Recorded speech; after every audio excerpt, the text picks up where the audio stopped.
So I'm in Joppa, rooftop prayer time. Stomach's growling. I close my eyes, and next thing I know, this giant sheet floats down out of the sky. Not like a picnic blanket either. hooves stomping, wings flapping, fish flopping. Total slow motion stampede. Rise up, Peter! Slay and eat!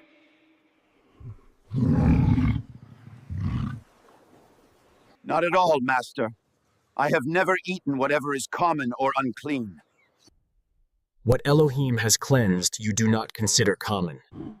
And then it happens again. Same creatures, same chaos. Rise up, Peter! Slay and eat! No, Master. Never have I eaten what is common or unclean. What Elohim has cleansed, you do not consider common.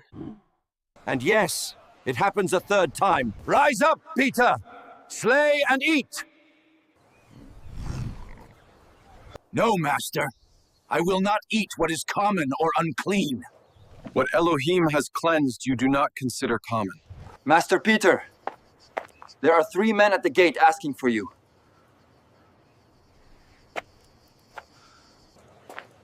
Look, I'm the one you're looking for. Why have you come? Well, Cornelius the captain was told by a set-apart messenger to send for you to hear words from you. Next day, we head to Caesarea. Cornelius is waiting. He's gathered all his relatives and close friends. I walk in, and Cornelius meets me and bows. Stand up, I'm just a man. Legged. You all know it's not lawful for a Yehudite to associate with someone of another nation. But Elohim has shown me I should not call any man common or unclean. So why did you send for me? Truly, I see that Elohim shows no partiality. In every nation, the one who fears him and works righteousness is accepted by him. He sent the word to Israel, good news of peace through Yeshua Messiah. You know what happened from Galilee after John's immersion? How Elohim anointed Yeshua of Nazareth with the set-apart spirit and power.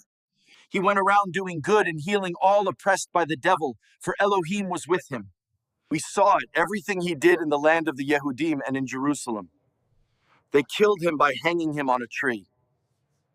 But Elohim raised Yeshua on the 3rd day and let him be seen, not by everyone, but by witnesses he chose, by us, who ate and drank with him after he rose from the dead. He commanded us to proclaim and witness that he is the one appointed by Elohim to judge the living and the dead. All the prophets testify.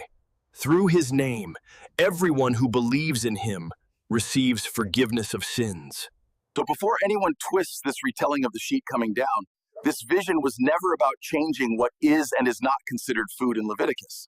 And that line in Mark 7, thus Jesus declared all foods clean, that was slipped into the translation. It's not in the Greek. And Yeshua never said it or thought it.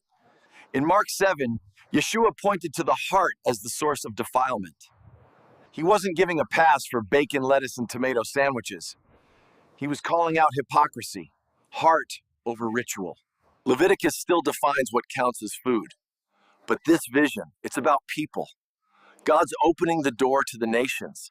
Obey him in what you eat, but even more in how you love the ones he's calling in. If you're hungry for more truth from the Word, join us at Remnant Revived. We're diving deep into God's Word, so the bride is ready when our King returns. Thank you so much for watching Remnant Revived. Please like, comment, and subscribe, and click the video for more. And we'll see you in the next one.